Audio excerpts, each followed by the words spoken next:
Impro blabla. Discussion et échange autour de l'impro, la vie et tout ce qu'il y a entre les deux. Alors, bienvenue pour ce nouvel épisode d'Impro blabla.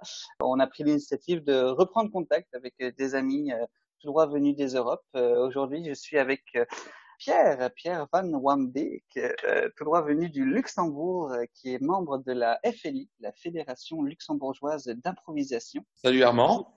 Qui était venu nous voir en août 2019 lors d'une tournée au Québec. On avait joué avec eux dans le cadre d'un spectacle de l'original aux Zasbar. Ça avait été une rencontre fort intéressante et fort agréable également. On est toujours très heureux de recevoir du monde.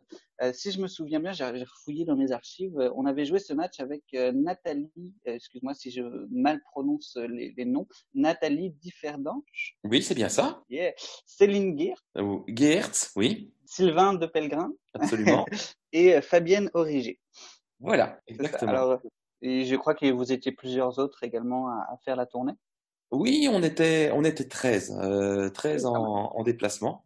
Donc on était un beau groupe qui était en fait à la base toute une formation que nous avons suivie pendant une semaine sur Montréal avec des gens, des formateurs de très très haut niveau. Nous avons adoré.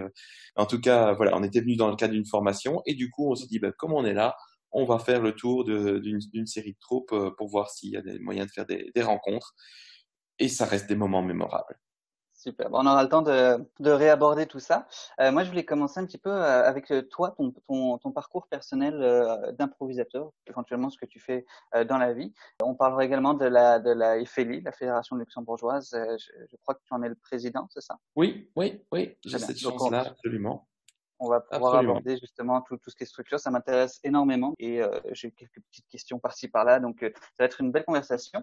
J'aimerais ça commencer avec toi, ton parcours personnel. Comment est-ce que tu as commencé l'improvisation? Ça fait combien de temps? Waouh! Alors, si je le dis, ça va faire peur. Hein. J'ai commencé l'impro il y a 38 ans. Ah!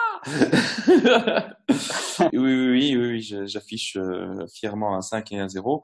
Mais en fait, à l'âge de 12 ans, j'ai commencé du théâtre et notre prof de théâtre à l'époque nous faisait déjà tout un tas d'exercices d'improvisation dans le cadre des avant-répétitions.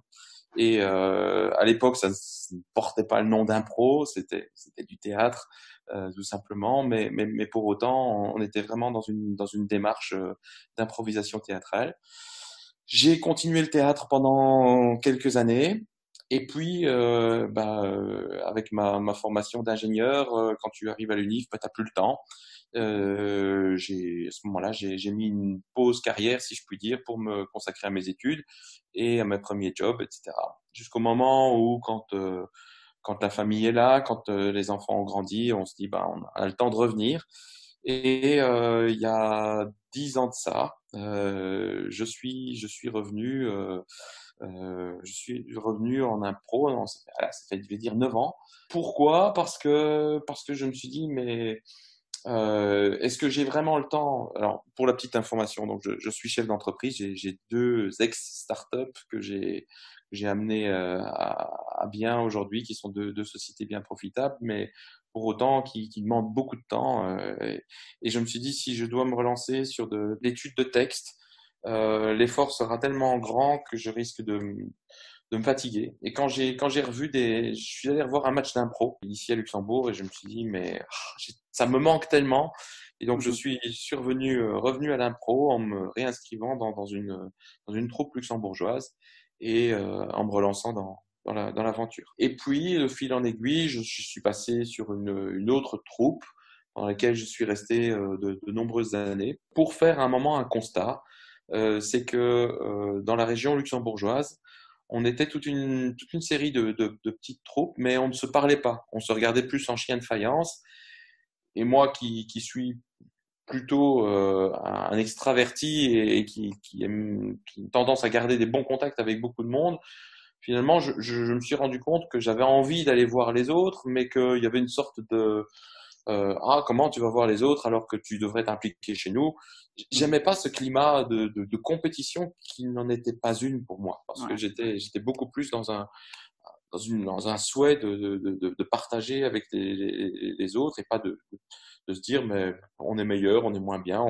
Pour moi, le côté artistique ce sont des choix assumés par les troupes, Mhm. mais après que ce soit mieux ou moins bien, qui j'étais pour juger de ça.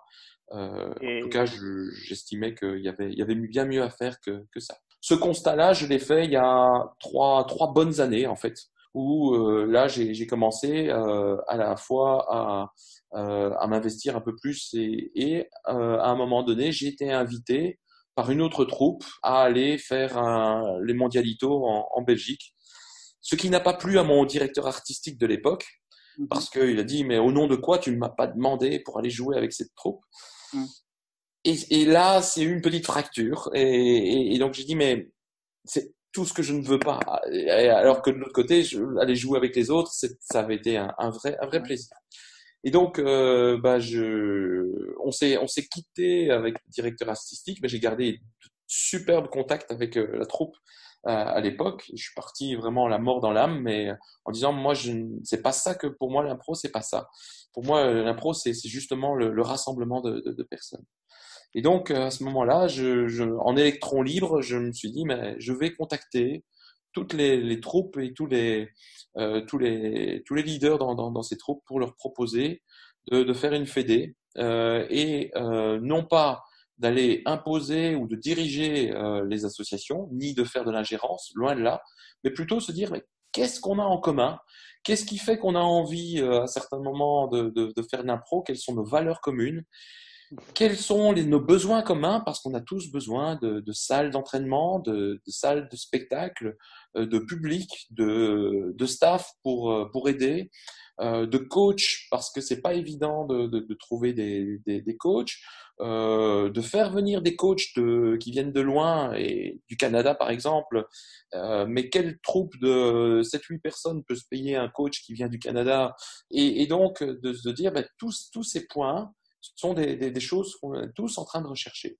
Mhm. Et de proposer finalement au niveau d'une fédé de se mettre d'accord sur des valeurs, des besoins, de mettre ensemble un agenda, des rencontres que nous faisons, histoire de ne pas avoir de chevauchement dans les dates, de s'entendre le mieux possible au bénéfice de l'impro et au bénéfice finalement de tout un chacun. Mhm. Et sorti, je dirais, d'un mois de petit scepticisme de l'un ou l'autre, tout d'un coup, il y a eu une sorte de gros engouement qui est parti. Et j'ai été suivi par de nombreuses personnes qui m'ont dit, Pierre, on croit dans ton pari et go. Et donc, on a comme ça monté, au début avec 9 assos, on a monté un comité où on avait un représentant de chaque association et d'en faire la Fédération luxembourgeoise d'impro. Et donc, on a ratissé un peu plus large que le Luxembourg. Alors, pour les auditeurs, le Luxembourg, c'est un tout petit pays. Hein, c'est un pays qui a 600 000 habitants, Mhm. qui certes augmente de taille de 300 000 habitants le jour, parce que le soir, en fait, les gens retournent en Belgique, en France ou en Allemagne. Mais qui finalement a d'énormes contacts avec ses voisins. Et donc on s'est dit, oui, je précise, on traverse le Luxembourg d'est en ouest en 35 minutes. Et de nord au sud, allez, un peu plus. Il faut une heure quart pour aller du nord au sud. Donc c'est vraiment un petit pays, mais qui a une vraie richesse culturelle et qui a cette chance finalement d'être multilingue et d'avoir finalement cette richesse des pays qui avoisinent. Ce Mhm. projet-là, donc au début, c'était neuf équipes, troupes. Oui, 9 Euh, troupes, oui. Est-ce que avant cela, il y a eu comme des réticences pour Mais les commencer? réticences étaient basées sur des choses que l'on peut entendre, hein, évidemment. C'était que chaque troupe avait fait son travail pour avoir un public, qu'il Mhm. ne voulait pas voir ce public partir, que Notion de chaque troupe concurrence un peu? Ouais, oui. Se dire, bah, nous, on est les meilleurs dans ce qui concerne les matchs de tel type.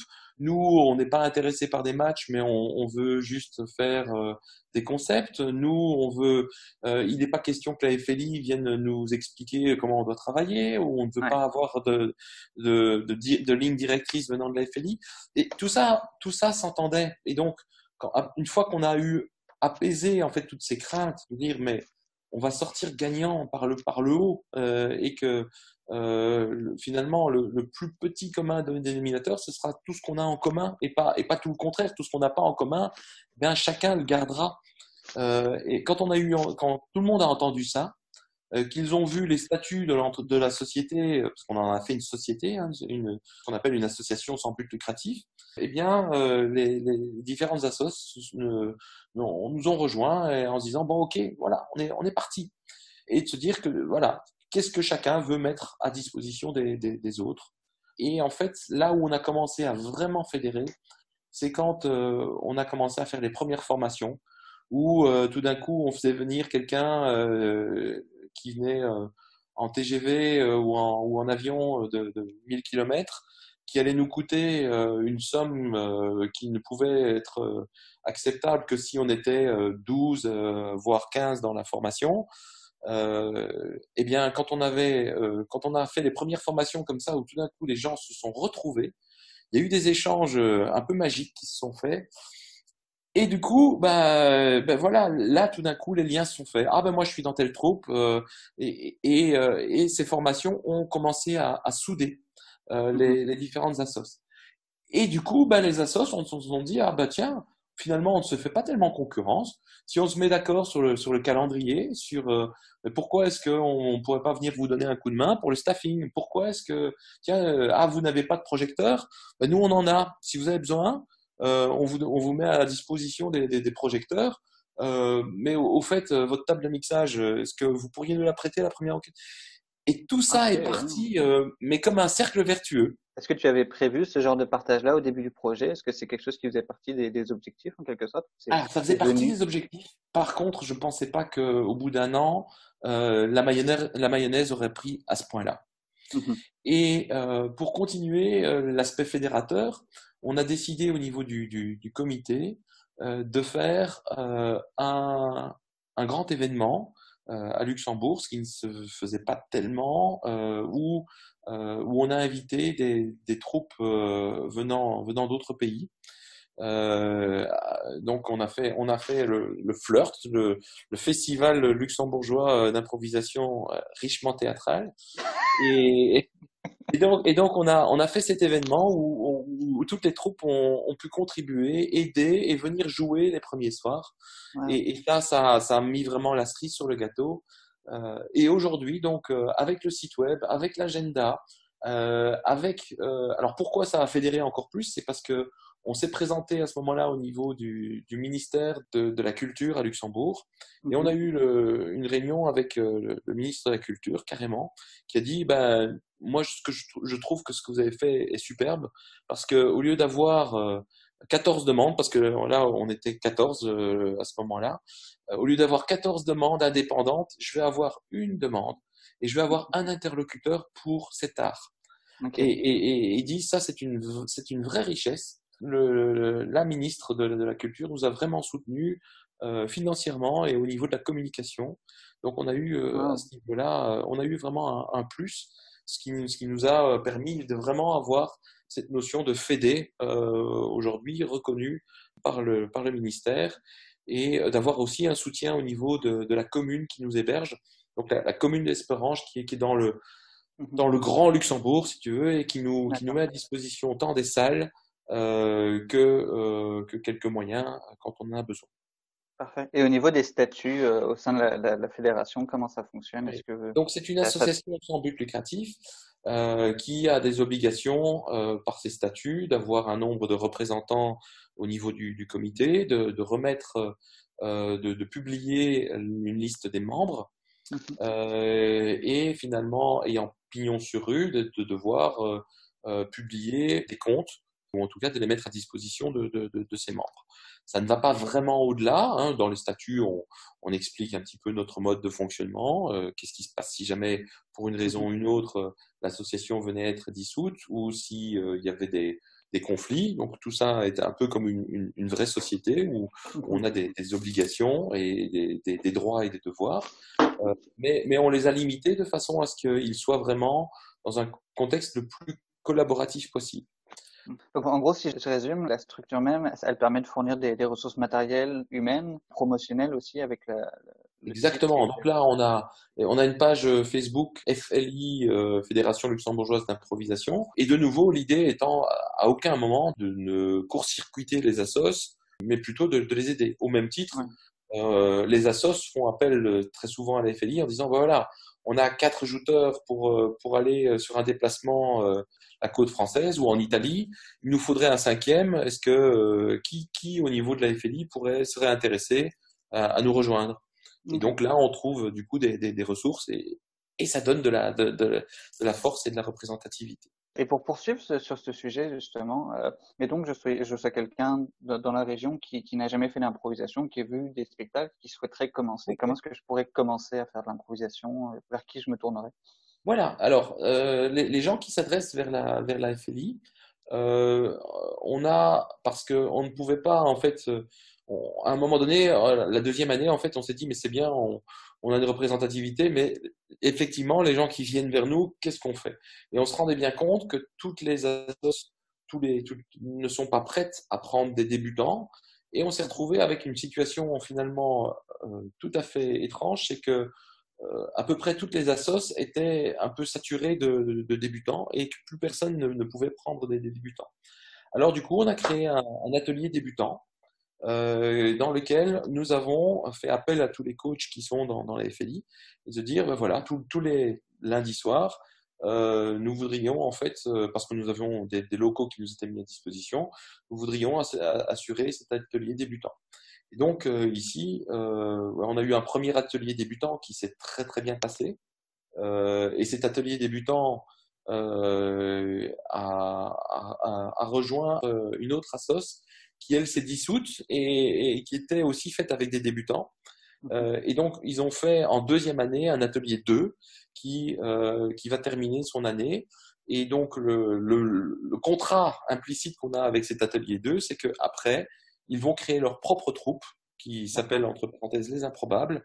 Et cette troupe des Improbables va voler de ses propres ailes pour la troisième année et donc sera une des troupes membres de la FLI, mais historiquement qui est née des débutants qui sont dans l'atelier, dans les ateliers de la FLI.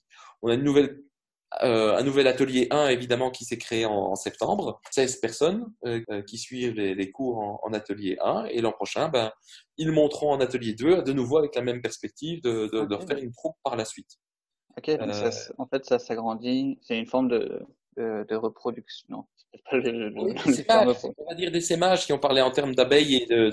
de ruches, voilà, des sémages.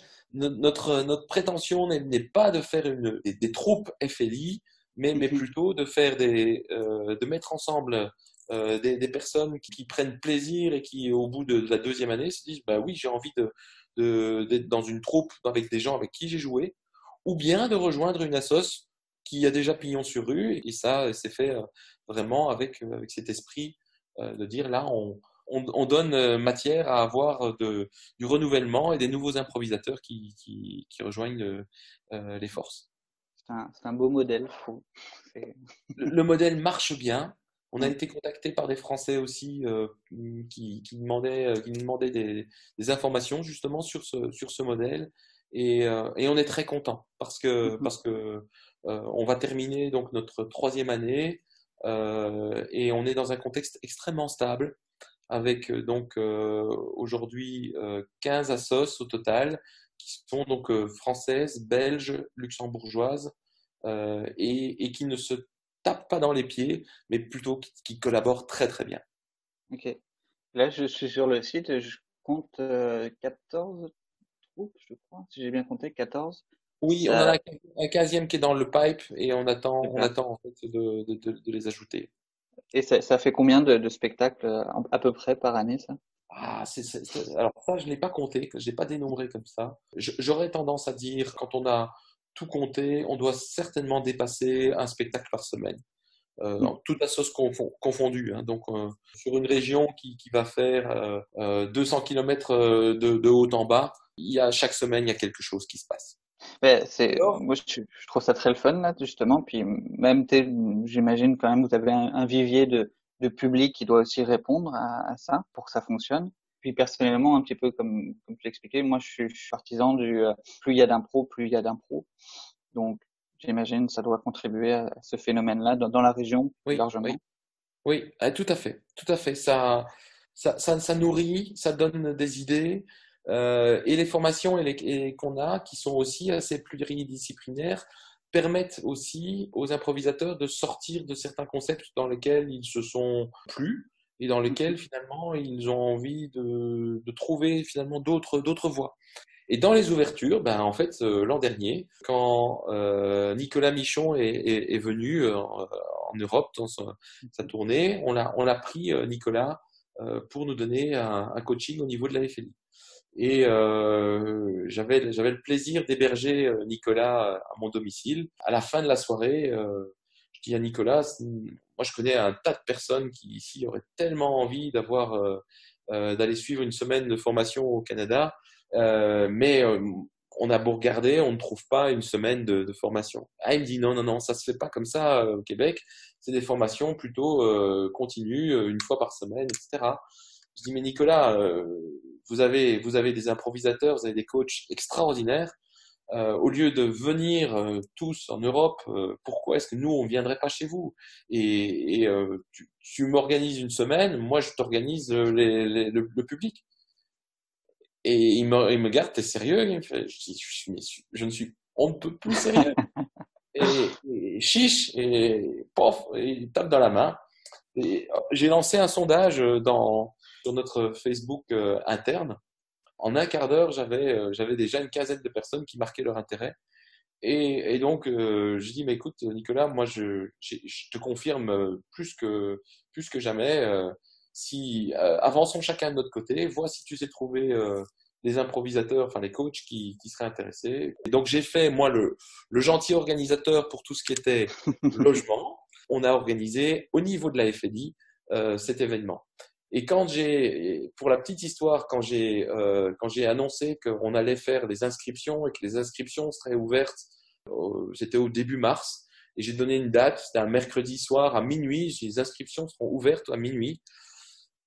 J'ai été surpris parce que à minuit 3, je fermais les inscriptions parce que j'avais mis près de 12.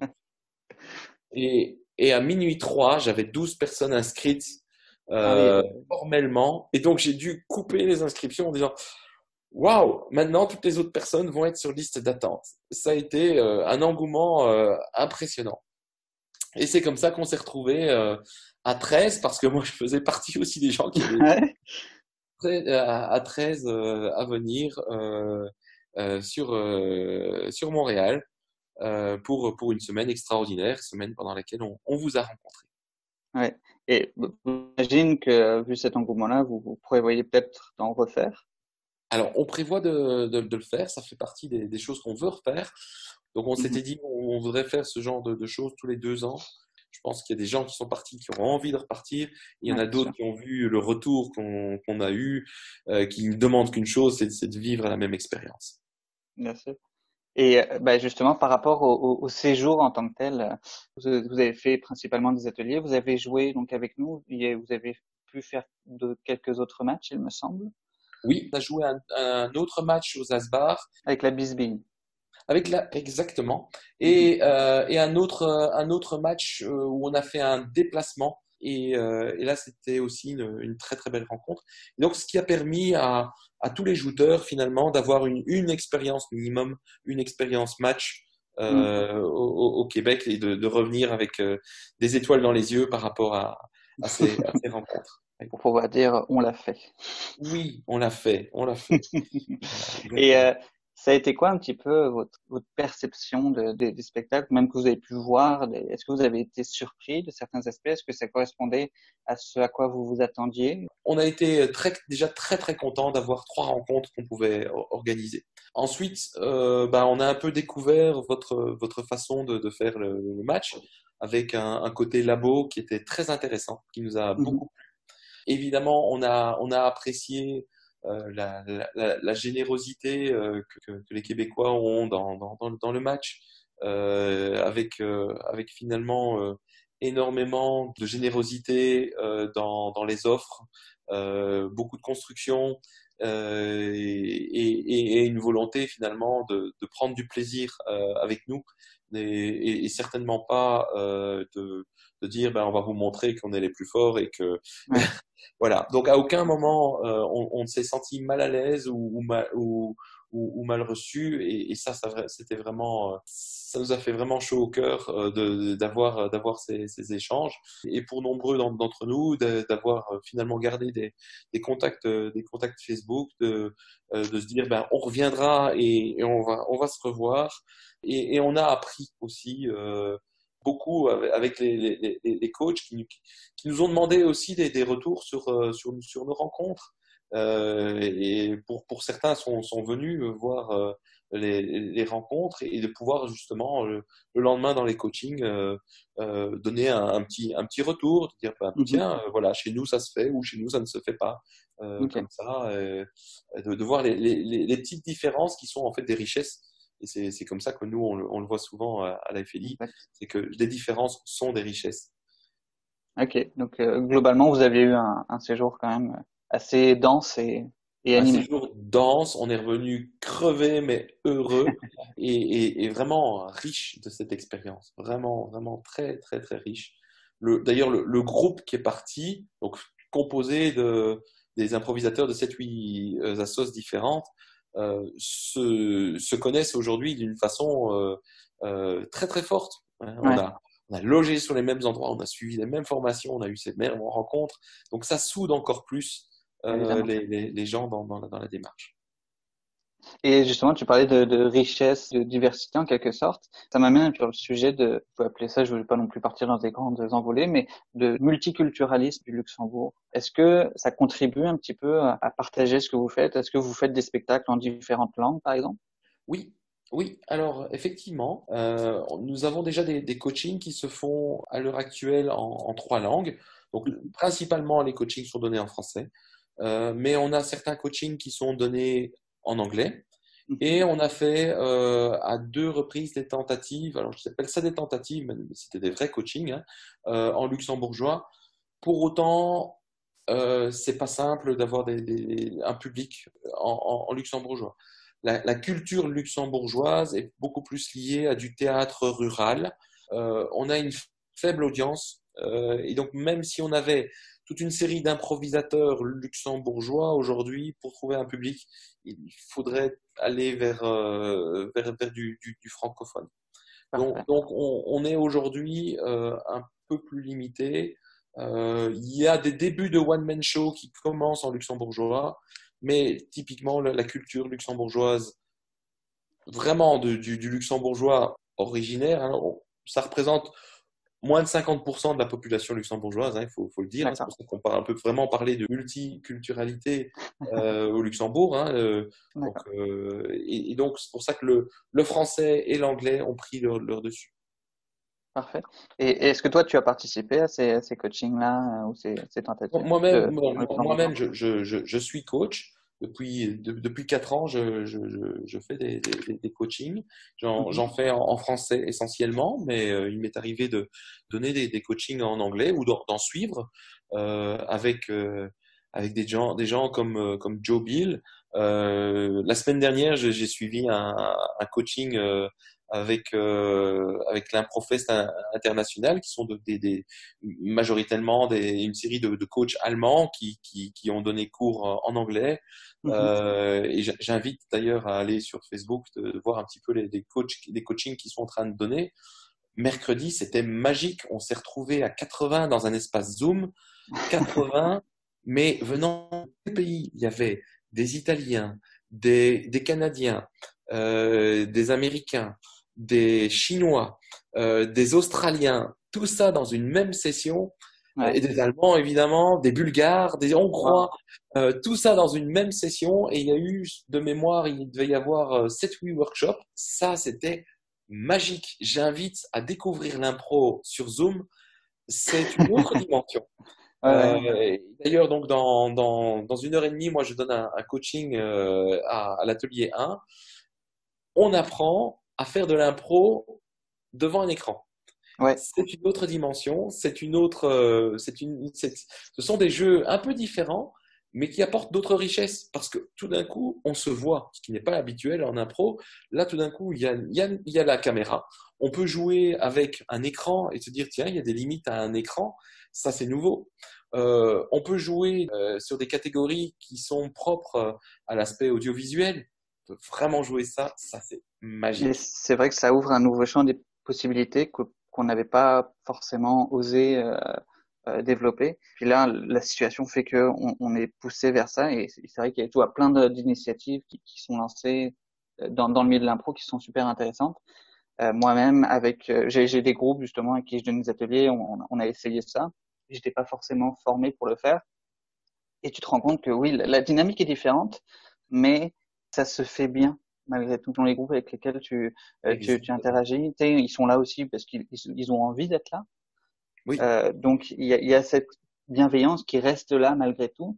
Et Oui. au lieu de chercher absolument à adapter, à trouver des concepts qui marcheraient bien sur Zoom, en fait, je me suis rendu compte personnellement, je sais pas si tu as vécu ça, que au final, c'est faire les mêmes exercices, mais voir comment eux ils s'adaptent. Alors, j'ai fait un peu les deux. Moi, Ouais. j'ai fait des exercices qui étaient effectivement qu'on fait normalement quand on est en cercle et qu'on se tient la main ou qu'on a fait. Certains marchent, certains ne fonctionnent pas bien parce que l'écoute est complètement différente. Ne fût-ce que parce qu'il peut parfois y avoir aussi un peu de retard sur le son ou sur Ouais. l'image. Donc là, pour certains, c'était un peu plus difficile. Pour d'autres, ça marchait aussi bien. Comme par exemple pour les associations d'idées, pour autant qu'on mette des règles. Par Mhm. exemple, répéter ce que l'autre a dit avant, ou Mhm. bien se numéroter. Donc il faut un peu adapter les exercices. Et puis il y a des exercices tout nouveaux Mhm. qu'on peut faire sur Zoom qu'on ne pouvait pas faire avant. Ou Ouais. par exemple, je dis, ok, je désigne 2 jouteurs et je dis, le premier va allumer sa caméra, il regarde, et le deuxième, au moment où il allume sa caméra, l'impro commence. Et je Ouais. donne le thème et les choses vont être complètement différentes parce qu'on va avoir Et, 2 personnes et tous les autres ont éteint leur caméra et regardent. Et la chose, ça marche très très bien comme ça. ouais, j'imagine. Mais même, je dirais, ça donne même plein. Moi, personnellement, ça m'a donné énormément d'idées pour après, quand on reviendra à des spectacles Oui, en physique. Il y a oui, plein de concepts dont on peut s'inspirer justement de cette distanciation-là, de cette contrainte-là, naît de nouvelles opportunités. Et c'est le exactement. principe même de l'impro au final. Oui, exactement, Ah là exactement. là. Mais j'avais lu justement, je pense à eux là, j'avais lu un article d'une société qui s'appelle Décalé. Je sais pas, ils sont de Bordeaux, Je ne les connais pas. qui avait publié en faisant un parallèle en disant qu'on vivait la plus grande impro du monde en ce moment. On savait pas où s'en aller, mais c'était justement un nouveau champ des possibles je t'enverrai le lien, puis je le mettrai également en référence. Décalé. Ils, ils se sont réappelés confinés en ce moment, mais ils sont assez drôles. Donc, ça fait quand même pas mal de tours. Merci d'avoir pris le temps de discuter, d'échanger. Euh, J'espère que ça nous incitera à garder encore plus le contact à l'avenir. Écoute Armand, absolument. C'est un vrai plaisir d'avoir cet échange avec toi. Mhm. Moi, de toute façon, je répète vraiment haut et fort l'invitation qu'on avait lancée, de dire que si à un moment vous avez un groupe qui veut venir ici en Europe, vous serez très bienvenue, vous Ah bah. serez accueillis. On a des coachs qui peuvent vous donner aussi d'autres formes et d'autres vues sur l'improvisation à l'européenne. Mhm. En effet. Il peut y avoir des rencontres. Voilà. Nous avons notre événement, le Flirt, cette année-ci. Donc, et là, on serait très, très content d'avoir une équipe canadienne qui est présente. Hein. Ça, évidemment, ce serait. Ça tombe pas dans l'oreille d'un sourd. Oui, oui, oui, oui. Alors, on a aussi un événement qui s'appelle le pique-nique de l'impro au mois de juin, fin juin, où là, c'est une rencontre libre, ouverte à tous les improvisateurs de partout. Et c'est un grand pique-nique qu'on fait dans une grande pelouse ici sur Luxembourgville. Et sur la journée, c'est des impros et des bières et des barbecues. C'est un très, très, très bon moment aussi. Au final, l'impro reste juste un prétexte pour ce Presque, genre d'activité. oui, mais voilà, ce sont des grands moments. Parfait, super. Merci beaucoup encore une fois. Vraiment un grand merci pour cet Merci à échange toi. et au plaisir. On se revoit bientôt. À bientôt. Salut. Bon courage. Bye bye. Impro Blabla est un podcast proposé par les membres de la Rocambolesque. Retrouvez toutes les éditions sur les plateformes d'écoute de Spotify, iTunes et Balado Québec. Vous pouvez vous aussi faire partie de la discussion en nous rejoignant sur la page Facebook de la Rocambolesque, improvisation traditionnelle et expérimentale.